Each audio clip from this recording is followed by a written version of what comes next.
As a young boy growing up in Spain, Carlos Alcaraz dreamed of playing at the French Open, Roland Garros, standing on that court and holding that trophy.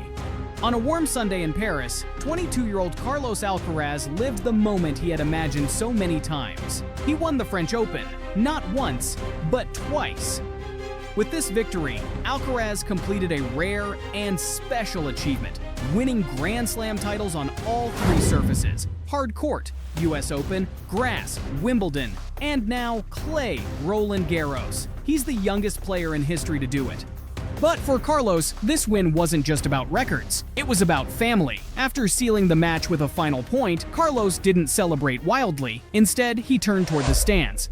And that's when the emotions took over. My dad, my mom, brothers, a lot of family over there. You here supporting me. Times that you are not here in the tournament supporting me in real life. I know that you are supporting from the TV, from home. So the support that you're giving to me, it's amazing since I was a little kid. This wasn't the first time Carlos had poured his emotions. Just months earlier at Wimbledon 2024, he pulled off another incredible feat, defeating Novak Djokovic to defend his title. And what did he do right after the final point? He ran. Not off the court, but straight into the stands. He jumped over chairs and even the commentary box, desperate to reach the people who mattered most: his family and team. That group hug said more than words ever could. It was love, pride, and gratitude all at once. Earlier this year, things weren't going well for Carlos. And Jack Draper dethrones the King of California twice over. He had just failed to defend his title at Indian Wells, then faced a shocking early loss in Miami. For someone used to winning, these back-to-back setbacks hit hard. Emotionally, he felt drained. When something that hurt you is so recent, Carlos admitted, you can't really see it clearly. So many thoughts come in. Do I stop? Do I skip tournaments? Do I just keep pushing through? Carlos was stuck in a mental whirlpool. The noise in his head wouldn't stop. But instead of rushing into the next match, he made a powerful, quiet choice. He stopped. Not forever. Just for a few days. Just long enough to breathe. He went home. He spent time with his family, and for the first time in weeks, he gave himself permission to feel, to rest, and to reset. One of the best things I did, he said, was take a few days off. I needed to think clearly, put everything into perspective, and then decide what came next. But even during that short break, Carlos didn't disconnect completely. I told my team to send me training plans, he said. I didn't want to lose shape. Even on vacation, I was in the gym, preparing, staying ready.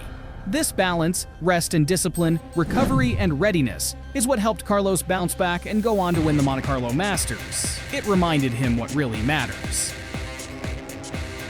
First victory at the Monte Carlo Country Club for Carlos Alcaraz. In another honest moment, Carlos described how losses can feel like a slap in the face. When you give everything and still fall short, the disappointment can cut deep. But again, it's his family who helps him return to himself. They bring me the calm I need, he told Roland Garros magazine. They help me remember I'm living the dream I had as a child. ¿Nombre? Carlos Alcaraz, ¿Edad? 12 años. ¿Cuál sería tu sueño como profesional? Ganar Roland Garros y Wimbledon. With his family beside him, Carlos doesn't stay stuck in frustration. He moves forward with gratitude. Each time I remind myself, I'm here, I made it, I'm living what I once only dreamed about. That mindset comes from my loved ones. Carlos Alcaraz is known for his powerful game and confident smile, but behind his success is a family story full of quiet love, tough choices, and deep emotions. At first glance, you might think his father was his main coach, the one shaping his game every day. But that's not quite true.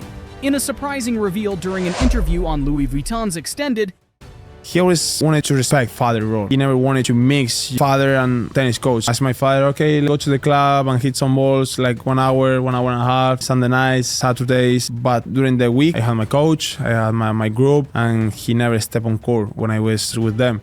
While Carlos often has his father and older brother by his side, one important person is usually missing: his mother.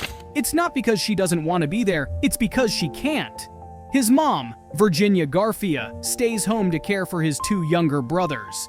My mom can't come because she's looking after the little ones, Carlos said. So getting home is great because I miss them. The longer you're away, the more you realize how much you need them. For someone who travels all year, those simple moments at home, family dinners, hugs, laughter, mean more than any trophy. To my family, I'm not a big tennis star, he smiled. Just a normal guy. On Mother's Day in Spain, something beautiful happened. During the Mutua Madrid Open, Carlos won the title, and this time, his mother was there. Fighting back emotion, he looked into the camera and whispered, "Por ti, mama." For you, Mom. She blew him a kiss from the stands. It was small, simple, but powerful. The worst today. I'm gonna give her a really big hug after that. But yeah, for me it's amazing to have her supporting me here. Carlos was born with tennis in my blood. That's no exaggeration. His grandfather, also named Carlos, helped build a tennis and swimming club in their hometown of El Palmar, Spain, turning an old hunting club into a place where dreams could be made on red clay. His father, Carlos Alcaraz Gonzalez, once a professional player ranked 963 in the world, eventually became the tennis director at the club. When Carlos picked up his first racket at the age of 4, it was his father who placed it in his hands. "The first time I played tennis, I fell in love," Carlos said. "It was instant." Carlos isn't an only child. In fact, he has 3 brothers, Alvaro, Sergio, and Jaime, and they're all part of his journey. His older brother, Alvaro, is more than just family. He's Carlos's travel companion, roommate, and sometimes even his practice partner. Whether it's a US Open win or a painful loss to Djokovic in Cincinnati, Alvaro is there, offering strength in both celebration and heartbreak. To have you here supporting me, to make me be a better person every day. Thank you very much for being with me. Then there's Jaime, the youngest of the bunch and already a rising star.